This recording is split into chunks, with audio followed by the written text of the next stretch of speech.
there's a version, Philadelphia version of hip hop. That was before New York. We're going to get into this, and this is going to be one of the most key podcasts I think I could possibly have. We're going to go in depth and thorough, and because there's a lot of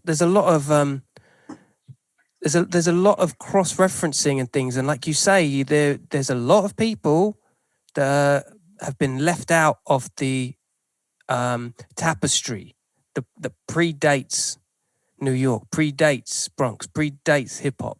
Right. And right. You know, gangster rap comes from Philadelphia, Schoolie D. We was rapping. I can bust a rap to you, but I'm not. But I can bust it. That's what Philadelphia was doing. We was busting rap. The same thing they was doing in New York took place in Philly. And when that movement migrated, got to New York put a title on it and called it hip hop. But it's something. I mean, we had a movement of 150,000 teenagers who involved themselves in a social uprise, you know. And our convention day annually was in Atlantic City before the casinos was built. You can imagine 150,000 teenagers occupying all the hotels in Atlantic City. That's what we did. We took over.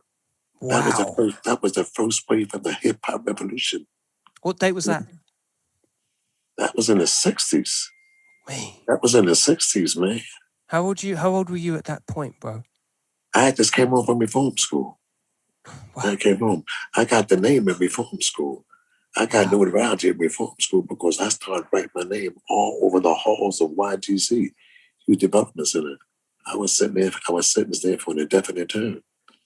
And we was going to our child hall to, eat our breakfast, lunch, and that's where at the cafeteria. And a lot of times when we got to the cafeteria, C unit was outside the unit I was on, our bread was kind of hard. It was stale sometimes.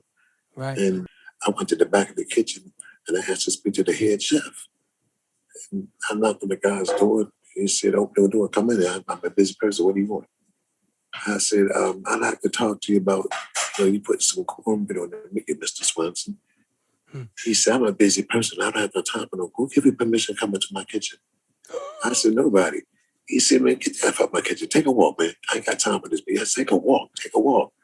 So I left. And I seen why I was agitating him. So I like to get on his nerves. I came back a couple of days later. I said, Mr. Sponsor, let's talk about some cornbread. And he he was coming at me, man, you don't get that F out of here. And I started toying with him. Every time I went back to him, he used to whip me up, man, and took me out. Everybody was sitting there and threw me on the floor and got real loud at me. Mr. Love, this is my counselor, keep this cornbread out of my kitchen. And threw me on the floor.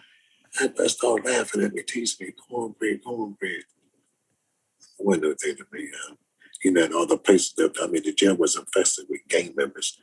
And I don't know anybody who had a cooler name than a gang member. Yeah.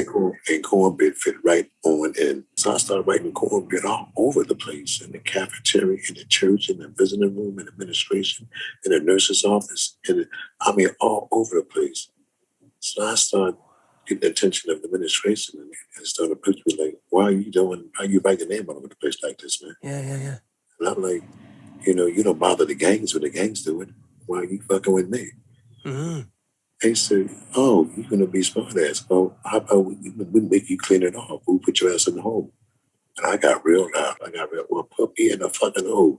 I'm not watching all shit. And the gang members started applauding me. Okay, bread. I went straight to the hole because I was fine.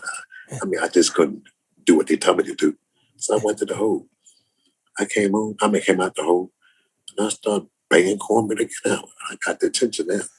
So they coming to me, yo, what's up with you, man? You keep writing this cornbread for the place. So somebody said, maybe you need to go see a psychiatrist. I go see the psychiatrist. He says, why are you writing cornbread all over the place, man? What's wrong with you? I said, you ain't seen shit yet. I'm going to set the world on fire. You ain't seen shit.